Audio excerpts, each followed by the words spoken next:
නිවසේ මෙවැනි මතු පිට රැඳෙන විස බීජ 99.9%ක්ම විනාශ කරන විම් ක්ලීනර්ස්.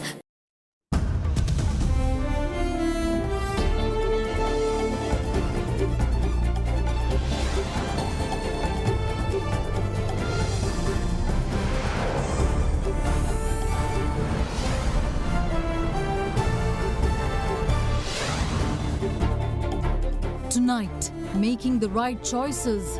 The US ambassador says that Sri Lanka must choose true partnerships that offer investments instead of debt. They're looking for the kinds of things that will ease doing business here and for opportunities where they're welcome to bring in true investment, not loans. Big plans. Sri Lanka's targets for foreign direct investment next year are laid out in Parliament as the opposition calls for investment visa programs. We should have at least $4 billion or $4.1 billion that would come into the country next year. Emergency decisions. As hospital capacities reach tipping point with the Delta rise, the government greenlights oxygen imports from Singapore and India. Don't repeat your mistakes. The WHO chief urges wealthy nations to hold off on booster shots until developing nations catch up. We cannot accept countries that have used most of the global supply of vaccines while the world's most vulnerable people remain unprotected. All this and much more coming up on this Thursday, the 5th of August 2021. Pocket එකට fit වෙන new Axe ticket perfume. From AdaDerana, this is AdaDerana First at 9. Live from Studio 24 in Colombo.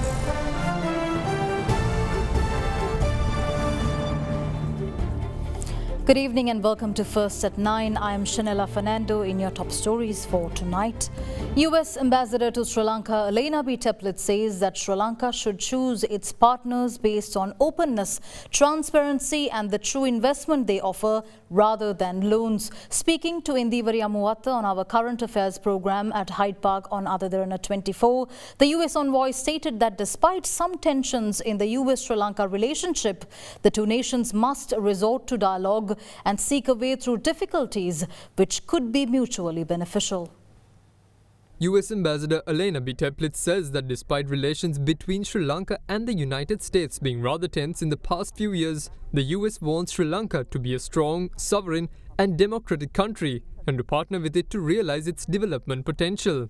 How does the United States view the relationship with Sri Lanka going forward? Well, we're looking for, a strong partnership. We've had this long history together and we want to continue our history, making new history going forward. And the best partner for the United States, frankly, is a strong, sovereign, capable, democratic Sri Lanka. So we invest a lot in working to achieve that and working with all aspects of society.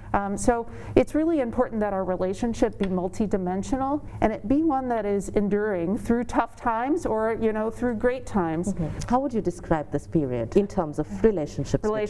I'll be honest and say at times it has been filled with a little bit of tension, but that again is in the context of this very long and lengthy relationship, and I think the tension can be healthy. We need to have the ability to work through areas where we may not have full agreement. We have many interests that do align. For example, we're certainly all worried about maritime security. We're worried about the pace of development and the potential for prosperity for our citizens. And while we may have some disagreements over issues, frank communication helps us work through them. You mentioned about maritime security and concerns for the pace of development. Are you referring to the fact that we see massive development projects undertaken by other superpowers of the region? Well, first and foremost, we've always been concerned, that Sri Lanka have the opportunity to negotiate the best deals, sustainable deals, affordable deals, environmentally sensitive deals that are going to contribute to its development, and that development assistance be transparent and it be contributing in a way that allows Sri Lankans to help themselves. So that's part of our philosophy. And I think, being in a vulnerable position obviously is not helpful. And for our part in our partnership, we want want mutually beneficial arrangements. That means ensuring that Sri Lankans have everyday needs that are met. I'd like to go back to the question of development in Sri Lanka. Time and again, there has been concerns raised about China's increased influence, not just in Sri Lanka, but in the region. This is something that the United States talks about. And then investment projects, development projects. What stance does America hold here now in Sri Lanka? So we believe that partnerships and relationships between nations should be open, transparent, and mutually beneficial. That's when you have a true partnership and both sides come at an issue from a position of strength and understanding. We've just talked a little bit about development, but Sri Lanka, I think, can still use the support of the international community to achieve greater economic prosperity, and we aim to assist with that. We also, on the investment front, look at Sri Lanka's aspiration to be an attractive investment destination and offer the perspectives of American firms. And they're looking for consistent policy making, they're looking for contract enforcement, they're looking for streamlined administrative processes, kind of one-stop shop to get approvals. They're looking for the kinds of things that will ease doing business here and for opportunities where they're welcome to bring in true investment, not loans, but actually putting their money into Sri Lanka to help grow businesses and create jobs here. You did mention support of international community. Would you clarify this, whether there should be conditions more favorable for the international community to support Sri Lanka's way forward? Well, I think Sri Lanka has many partners. There are long-standing relationships with many countries, and I would see no reason why that would change today. We have an even more tightly woven global community, and so even more important to have many, many partners. And again, beneficial partnerships, ones that are open, transparent, fair. And I think that, it's up to Sri Lanka, obviously, to choose the partners that it wants. I think just that simple. There are many opportunities. Sri Lanka can seize those opportunities. We simply encourage looking at the best opportunities for the country here. During your time, I think the Millennium Challenge Cooperation Compact was, again, another issue that came into media attention. We've been talking about it at length, but Sri Lanka decided not to enter into this compact. How does America view Sri Lanka's decision here? Well, it is disappointing that the Sri Lankan people aren't going to benefit from this development assistance. It was a program that was offered in response to multiple requests from the government. In fact, going back to the time when Mahinda Rajapaksa was president, it was offered to address critical barriers to economic growth. It was a gift. It was a grant, and not a loan, and it comes from the American people, just like all of our other development assistance that's offered. So it's a little disappointing that the Sri Lankan people were sort of robbed of this opportunity to benefit from a good development program. අඩ වසකට වැඩි ජනතා විශ්වාසය නව සංයෝගයකින් Rhino Roofing සහ Ceiling Sheet. You can catch the repeat telecast of the full interview tomorrow, Saturday and Monday at 1 p.m. on AdaDerana 24. Now in Parliament today, State Minister of Money, Capital Markets and State Enterprise Reforms, Ajit Niwad Cabral, revealed that the government is expectant of receiving $4.1 billion from foreign direct investments in the year 2022. Further, the State Minister invited the investors from all countries to join in and benefit from the Port City project, as the government is open to offering quick solutions to all their investor difficulties. By 2022, we would have at least $2.6 billion as inflows coming in from FDI, to which should be added the Colombo Port Commission FDI that we are envisaging as well, which is around $1.5 billion. So we should have at least $4 billion or $4.1 billion that would come into the country next year. And the year after, we are expecting $3 billion to come from other sources into the country as FDI. And for the Port City to have $2 billion, that would mean that we would have about $5 billion as inflows only from FDIs, which we are now setting up in a very efficient manner to ensure that these numbers will be targeted and delivered. Our Finance Minister, Honorable Basil Rajapaksa, is spearheading a committee which is looking into all the difficulties that investors are presently undergoing to ensure that those are facilitated so that they would be able to enjoy a freedom to invest freely without having to be constrained by various difficulties that they have hitherto been subjected to. So we invite investors to come in. We invite them to come into Sri Lanka and benefit by these new conditions as well as this new facilitation that we are providing for them. So our invitation is to all investors from all over the world, not only from one or two particular countries like some others have been thinking we should be doing. It would mean that thousands and thousands of jobs will be created in our country and we would see the economy growing, and that would mean that the vulnerabilities that have been thrust upon our country by actions of the previous regime as well as by the COVID pandemic that has been quite a big challenge for us, we would be able to put that aside and go forward. අපි අජිත් නිවාඩ් කබ්‍රාල් මැතිතුමා මොනවා කිව්වත් අපි ඉදා පැහැදිලිව කියනවා අද අපේ රටේ ආර්ථිකය කුඩු පට්ටම් වෙලා තියෙන්නේ. අපිට ඩොලර් එන මාර්ග හතරක් තියෙනවා. සංචාරක කර්මාන්තය, ඒ වගේම විදේශී ශ්‍රමිකයන්, අපනයන ආදායම් සහ ඍජු විදේශ ආයෝජන. සංචාරක කර්මාන්තය කොවිඩ් නිසා නැති වෙලා තියෙනවා. ඒ නිසා ඩොලර් බිලියන 4ක විතර ආදායමක් අපිට අහිමි වෙලා තියෙනවා. නමුත් අපනයන ආදායම අහිමි වෙලා නැහැ කියන එක අපි පැහැදිලිව කියන්න ඕන. මහා බැංකුව වාර්තා අනුව ගිය අවුරුද්දේ 2020 අපනයන ආදායම ඩොලර් මිලියන 10474යි. ඒ නිසා මේගොල්ලන්ට කියන්න බෑ අපනයන ආදායම අඩු වෙලා තියෙනවා. ඒ හින්දා මොකුත් කරන්න බෑ කියලා. ආනයනය සීමා කිරීමෙන් ඩොලර් මිලියන 500ක තව ලාභයක් ලැබිලා තියෙනවා. විශේෂයෙන්ම ආනයන අපනයන පරතරය පෞගිය වසර ගණනාවක් එක සසඳන බලද්දී ඩොලර් මිලියන 6000කින් ආනයන අපනයන පරතරය සීමා කරගන්න මෙතුමන්ලට හැකියාව ලැබිලා තියෙනවා. එතකොට මේ ඩොලර් නැති උනේ ඇයි? අකාර්යක්ෂම මූල්‍ය කළමනාකරණය නිසා, ප්‍රමුඛතාවයන් හඳුනා නොගැනීම නිසා කොවිඩ් රෝගීන් දහස් ගණන් හැදෙනවා, මිනිස්සු දහස් ගණන් මැරෙනවා. හැබැයි මේ ගුවන් පාලම් හදනවා, එලිවේටඩ් හයිවේ හදනවා. දැන් සංචාරක කර්මාන්තයෙන් සංචාරක එන්නේ නැත්නම් මොකද්ද අපි කරන්න ඕන? වෙනත් සංචාරක විකල්ප මාර්ග හදන්න ඕන. දැන් මැලේසියාව තියෙනවා, ඒ රට ඇතුළට ඩොලර් ලක්ෂයක් ගෙනාව නම් අවුරුදු 10ක රෙසිඩන්ට් වීසා දෙනවා. ඇයි සීත ඍතුව තියෙන රටවල් වල විදේශිකයන්ට සීත ඍතු කාලේ ලංකාවට ඇතුළු වෙන්න පුළුවන් විදියට රෙසිඩන්ට් වීසා කියන ප්‍රෝග්‍රෑම් එකක් ගේන්නේ නැත්තේ? එතකොට ඩොලර් නෙමෙයි දේවයින් එන්නේ. ඒ වගේම ඩොලර් 50000ක් දුන්නොත් අවුරුදු 5ක රෙසිඩන්ට් වීසා දෙන්න පුළුවන් වැඩසටහනක් හදන්න පුළුවන් වෙන්න ඕන. ඒ වගේම තමයි හෙට සංචාරක කර්මාන්තයට අපේ රට ඇරියත් ඩොමෙස්ටික් එයාපෝට් ටික විවෘත කරලා විතරක් මේක කරන්න හම්බෙන්නේ නැහැ. Landing fees, parking fees free දීලා මේව දියුණු කරන්න පුළුවන් ක්‍රම තියෙනවා. ඒ සඳහා වූ කිසිදු වැඩපිළිවෙලක් හදලා නැහැ. Meanwhile, State Minister of Company Estate Reforms, Tea and Rubber Estates Related Crops Cultivation, Factories Modernization, Tea and Rubber Export Promotion, Kanaka Herath announced plans to increase export income through the tea and rubber industries by 2025.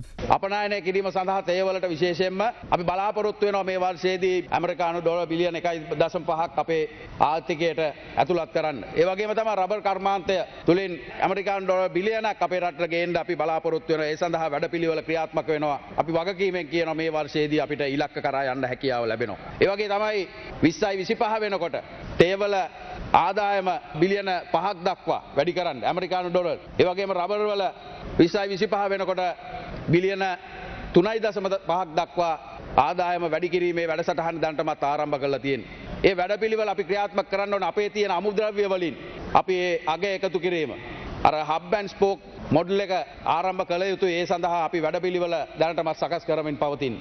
අපේ රටේ තියෙන තේවල ප්‍රමිතිය ආරක්ෂා කරගනිමින්, අපේ සන්නාමය ආරක්ෂා කරගනිමින් අපි ලෝකයේ ජාත්‍යන්තර තේ මාකට් එකේ ඉහළින්ම ඉන්න රටක් බවට පත් විය යුතුයි. Chief Presidential Advisor Lalit Veeratunga says that President Gotabaya Rajapaksa has not made any changes to his decision to forge ahead with plans rather to take Sri Lanka fully organic. He made these comments while addressing a media briefing at the President's Media Centre today on the chemical fertilizer ban. මිනිස්සු තුළ ඇතිවෙන්නට පුළුවන් මතයක් කාබනික පොහොර භාවිතය සඳහා රට පෙළගස්සන්නට ඕනයි කියන ඒ ප්‍රතිපත්තියෙන් බැහැර වෙලා උද්ඝෝෂණ පෙළපාලි ආදියට යට වෙලා අපි රසායනික පොහොර ගෙන්නමු කියන මේ බලපෑමට යටත් වුණාද කියන එක. මං කෙලින්ම ඒ ප්‍රශ්නෙට උත්තරේ දෙන්නට ඕනේ. ගෝඨාභය රාජපක්ෂ ජනාධිපතිතුමා විසින් මේ සෞභාග්‍ය දැක්මේ ඉදිරිපත් කරපු ප්‍රතිපත්තියේ කිසිදු වෙනසක් වෙලා නැහැ. ඒ සමහර කාණ්ඩ අපි බෑන් කළා. ගේන්න තහනම් කිව්වා. අපේ කාබනික පොහොර ව්‍යාපෘතියේදීත් නයිට්‍රජන්, ෆොස්ෆරස් සහ පොටෑසියම් කියන තුන අවශ්‍ය වෙනවා. එතකොට ඒ ද්‍රව්‍යයත් එන්නේ මේ රේගු කාණ්ඩේ නැත්නම් HS කෝඩ් කියන මේක යටතේ. එතකොට බෑන් කියලා කිව්වහම ඒ අවශ්‍යතාවය අපිට ගෙන්නන්න විදිහක් නැති වෙනවා. අපි කොම්පෝස්ට් පොහොර ගත්තත් ඒකේ නයිට්‍රජන් කන්ටෙන්ට් එක එන්හෑන්ස් කරන්න නැත්නම් වැඩි කරන්න අවශ්‍ය වෙනවා. ඉතින් ඒවට අවශ්‍ය වෙන සංඝටක අර ගොඩේ තමයි තිබ්බේ. ඉතින් එතකොට කරපු වැඩේ තමයි අර බෑන් කරලා තිබුණ එක බලපත්‍ර නැත්නම් ලයිසන් ක්‍රමවේදයකට හැරවු එක කරපු එක විතරයි. More news on the other side of this break. Stay tuned.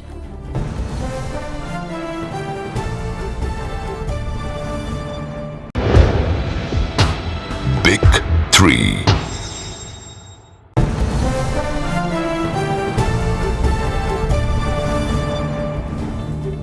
Welcome back in more news. The Sri Lanka Medical Association believes that Sri Lanka's daily caseload of 2,000 cases is a misinterpretation of the country's real situation. Vice President of the Sri Lanka Medical Association, Dr. Manilka Sumanatillaka, made this remark, adding that 2,000 cases are being detected out of 10,000 to 12,000 PCR tests, unlike earlier this year when the same figure was confirmed out of 20,000 PCR tests. Meanwhile, with COVID cases on the rise, the number of patients dependent on oxygen has also risen, and as such, State Minister of Production, Supply and Regulation of Pharmaceuticals, Professor Channa Jayasumana, announced today that oxygen will be imported to cater to the increased needs. For over a week, starting from the 29th of July, Sri Lanka's daily COVID-19 infections have remained over the 2,000 mark. Yesterday, the number of new cases confirmed in Sri Lanka was 2,561. As the Western Province recorded the highest infections with 1,163, district-wise it was Gampa reporting the highest cases with 393. A further 388 cases were confirmed from Colombo, while 382 were reported from Kaluthara. However, the Sri Lanka Medical Association is of the opinion that the country has much more than 2,000 cases that could be detected on a daily basis. මම විශ්වාස කරන්නේ මේ 2000 ගානත් ඒ ගාන නෙවෙයි හරි ගාන. අපි මේ බලන PCR ප්‍රමාණය අනුවනේ. ඒ දවස්වල 20000ක් පමණ බලනකොටත් 2000 3000 තිබුණා. දැන් මම හිතන්නේ 10 12000ක් වැනි ප්‍රමාණයක් තමයි PCR ප්‍රමාණයෙන් තමයි මේ ගාන එන්නේ. As many health experts believe and attribute the rise in these infections to the Delta variant, the health sector's worst fears are currently being witnessed, with the daily influx of cases reaching beyond its current capacity to treat them.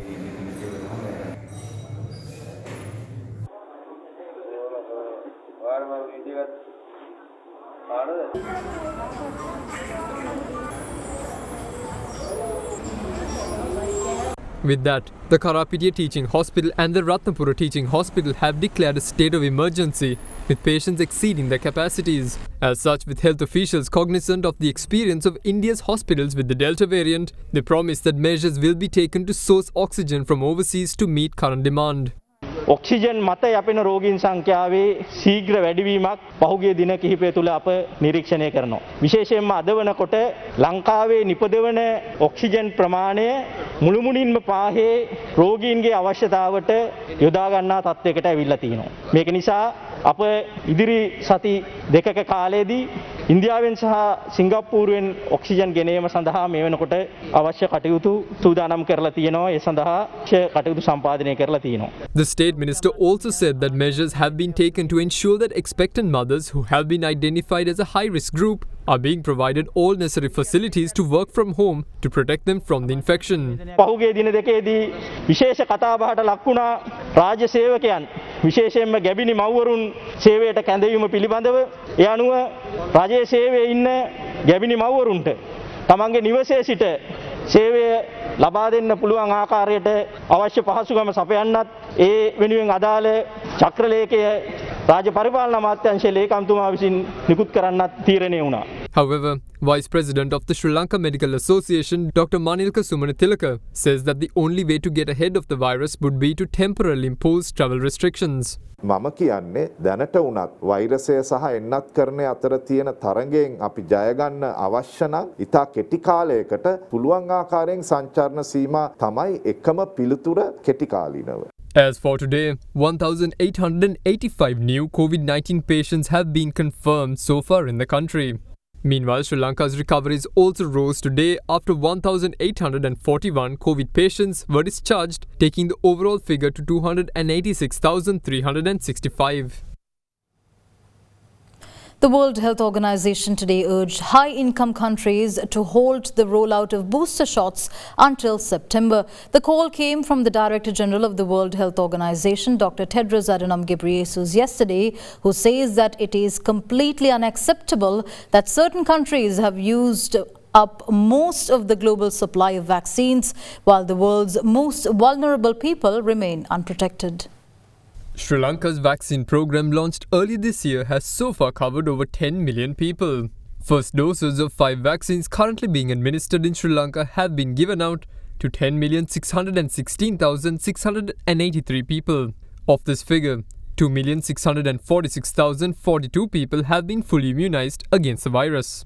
Meanwhile, yesterday, a total of 197,349 inoculations were conducted across the country. Yesterday's figure includes 30,499 people vaccinated with the first dose of the Covishield vaccine, while 50,893 people received their second jabs. For the 97,966 first doses of the Sinopharm vaccine were rolled out, while 11,058 people got their second doses. Meanwhile, the first doses of the Pfizer jab were administered to 1,308 people, while 5,625 Moderna vaccines were given out by last evening. Meanwhile, with numerous deaths having been reported among people over the age of 30, health authorities took a decision to begin prioritizing this age group in the immunization drive. With that, today, State Minister of Production, Supply and Regulation of Pharmaceuticals, Professor Channa Jayasumana, said measures have been taken to ensure that people between the age of 18 to 30 employed in the state sector will be vaccinated. මේ වෙනකොට රාජ්‍ය සේවයේ සිටිනවා යම් පිරිසක් අවුරුදු 18 සහ 34 දෙකක් කාලයක් තියෙනවා. එන්නත ලබා නොගත්ත. ඒ සියලු දෙනාට ඉතාම කඩිනමින් එන්නත ලබා දීම සඳහා අපි කටයුතු යොදනවා. ඒත් එක්කම රාජ්‍ය සේවයේ රාජ්‍ය පරිපාලන ලේකම්වරයා නිර්දේශ කරන පරිදි මුර දෙකකට සතියකට මුර දෙකකට සඳුදා අඟහරුවාද බදාද කියන දවස් තුන එක කණ්ඩායමකටත් බ්‍රහස්පතින්ද සිකුරාද සෙනසුරාද කියන දවස් තුන තව කණ්ඩායමකටත් සේවය ලබා දෙන්න පුළුවන් ආකාරයකට නව ක්‍රමවේදයක් හඳුන්වා දෙන්න එකඟතාව පළ වුණා. රාජ්‍ය පරිපාලන අමාත්‍යාංශයේ ලේකම්තුමා ඒ පිළිබඳ චක්‍රලේඛය නිකුත් කරන්න නියමිතයි. In the meantime, according to the World Health Organization, just over half of the world's countries have fully vaccinated 10% of their population, less than a quarter of countries have vaccinated 40%, and only 3 countries have vaccinated over 70%.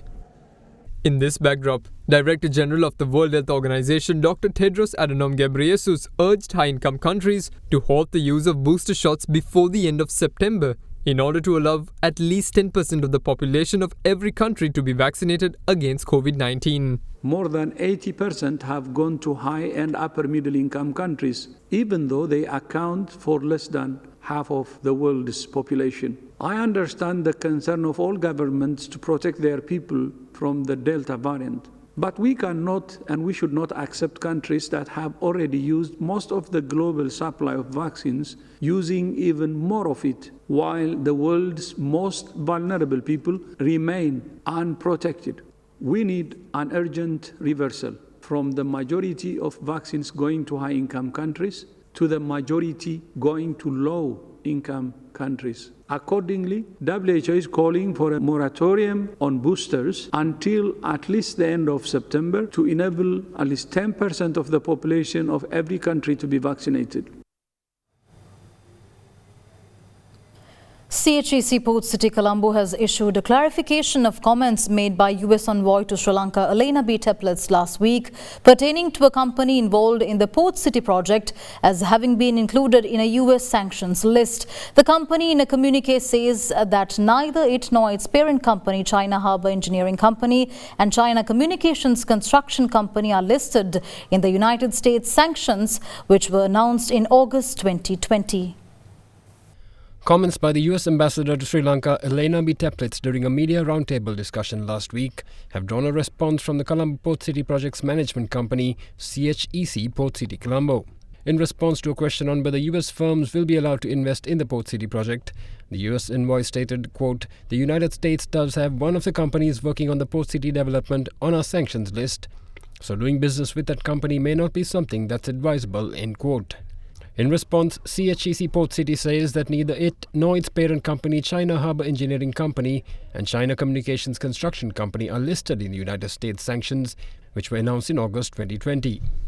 A media communique from the company also reiterated that the company has no direct business relationship with any of the China Communications Construction Company's subsidiary companies targeted by US sanctions. It adds that the subsidiaries which were included in the US sanctions were only a few companies involved in South China Sea reclamation work.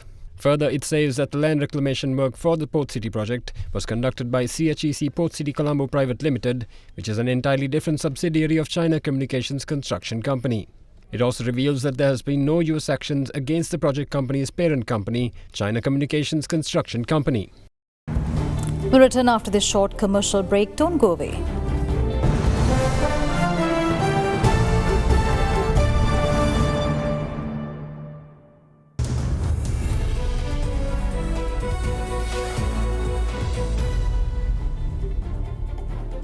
Welcome back in business news. The old share price index lost 198.37 points today to end at 8,011.94, while the S&P SL20 plunged by 72.36 points to 3,037.61. The market turnover was 5.6 billion rupees. Here's the Mathematic with an update on the daily market performance. We saw the selling pressure further increase today. The selling pressure was seen during the second half of yesterday as well, and that selling pressure is continuing throughout the day of today as we saw a significant dip in the market, about 198 points, as the index fell below the 8,200 and 8,100 marks. Overall, the main reason for the decline is partly profit taking in the market. We saw again 5 billion plus turnover levels. Most of the turnover was actually led by the selling pressure, so we are seeing most of the dollar income companies where there was a lot of buying interest previously, and also a lot of capital goods companies where there was a lot of buying interest, saw a significant amount of selling pressure today.